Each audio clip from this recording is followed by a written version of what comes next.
Good morning everyone. आज हम विश्व के प्रमुख उद्योगों के विषय में बेसिक नॉलेज जानेंगे। विश्व में कौन कौन से उद्योग हैं। ये सीरीज बेसिकली यूपीटीपीएससी एग्ज़ाम, ये सभी एग्ज़ाम चाहे लेखपाल हो या होमगार्ड हो या अदर एग्ज़ाम, सभी के लिए काफ़ी महत्वपूर्ण है।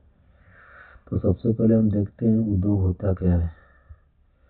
किसी भी व्यवस्थित तथा क्रमबद्ध कार्य को उद्योग कहते हैं।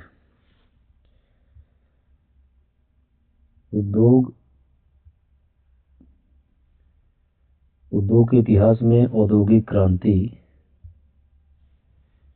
एक महत्वपूर्ण घटना थी जो 18वीं शताब्दी के 7वें 8वें दशक में शुरू हुई, और ये जो इंडस्ट्रियल रिवॉल्यूशन हुआ यूनाइटेड किंगडम में हुआ था और ये चारों तरफ पूरे यूरोप में फैल गया।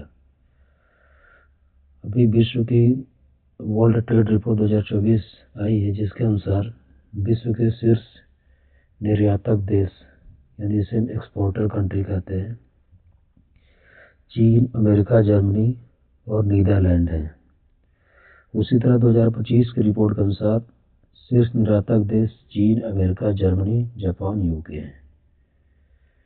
जो ये WTO है, जिसका फुल फॉर्म होता है वर्ल्ड ट्रेड ऑर्गेनाइजेशन, इसकी स्थापना 1 जनवरी 1995 को हुई।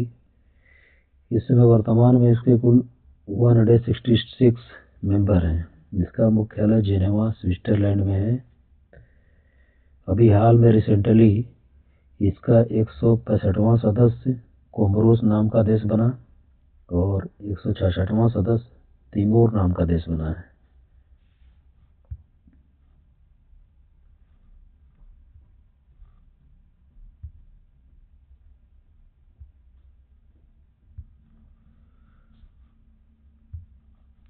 आगे देखते हैं उद्योग के स्थानीयकरण, जिसे हम लोकलाइजेशन कहते हैं, के संबंध में रॉ मटेरियल की उपलब्धता। इन उद्योग का स्थानीयकरण कैसे होता है? तो सबसे पहले उद्योग को स्टार्ट करने के लिए रॉ मटेरियल चाहिए।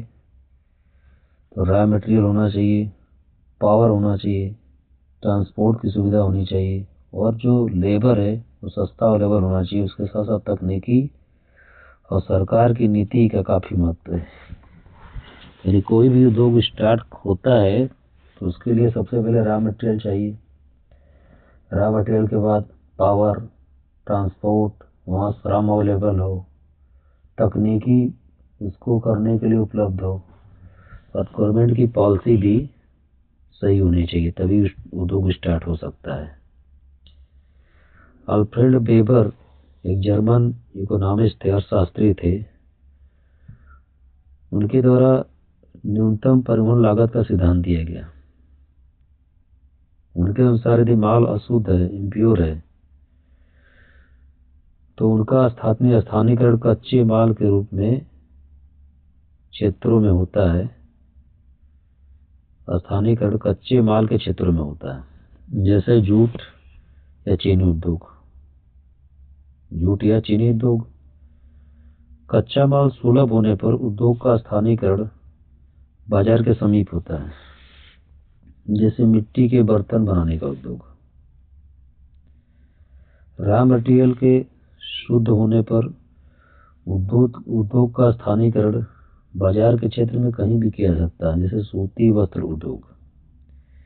वेबर ने 2 या 2 से अधिक कच्चे माल पर आधारित उद्योग के लिए अवस्थित त्रिकोण का नियम दिया। इस नियम को 2 भागों में बांटा गया, भारहासी उद्योग और अभारहासी उद्योग। अभारहासी उद्योग, यहाँ पे अभार होना चाहिए। अभारहासी उद्योग, वेबर के अनुसार यदि किसी क्षेत्र में श्रम अधिक सस्ता है, श्रम क्या है, बहुत अधिक सस्ता है, तो न्यूनतम परिवहन लागत केंद्र से, मतलब ऐसा केंद्र जहाँ पे परिवहन लागत कम आ रही है और दूसरे क्षेत्र में श्रम क्या सस्ता है, तो वहाँ से उद्योग को हम विस्थापित कर सकते हैं।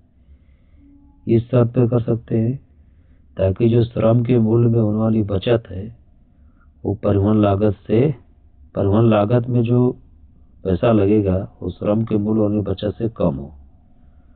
अनेक नगरों में जो वस्त्र एवं चमड़ा उद्योग है भारत के, उस श्रम लागत का ही परिमाण है, क्योंकि श्रम सस्ता है इसलिए नगर में स्थापित है उद्योग। वेबर ने लागत कम करने के लिए सामूहिकरण के प्रभाव का भी वर्णन किया है।